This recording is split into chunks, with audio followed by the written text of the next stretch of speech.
దేవుని సన్నిధిలో ఉండే ప్రతి వ్యక్తి చేసే ప్రార్థన ఏంటంటే ఆయన్ని పొగిడే ప్రార్థన కావాలి,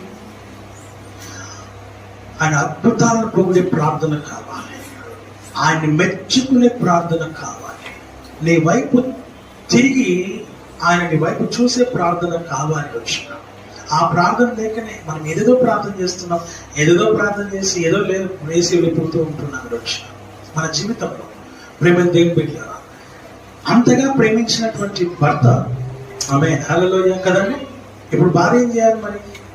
ఆయన అంత ఓదార్చినప్పుడు, ఆయన అంత ఆదరించినప్పుడు, ఆయన అంతగా దగ్గర తీసుకున్నప్పుడు, పాపివైన నిన్ను అంత దగ్గర తీసుకున్నప్పుడు నువ్వేం చేయాలి? ఒదిగిపోవాలి. ఆమె హల్లెలూయా. ఏం చేయాలి? ఆయన కౌగిలిలో ఒదిగిపోవాలి. అంటే దాని అర్థం అంతగా లోబడే జీవితాన్ని కలిగి మనం ఉండాలి. సంఘము ఆయన వధువు, ఆ వధువు అనే సంఘము ఆయనకు లోబడే ఉండాలి. ఆమె హల్లెలూయా. నువ్వు ఎంత లోబడి ఉంటే, అంత అనుభవం కలిగి ఉంటే, అంత విధేయత కలిగి ఉంటే, నువ్వు నిజంగా ఒక చక్కటి వధువులా కనపడతావు.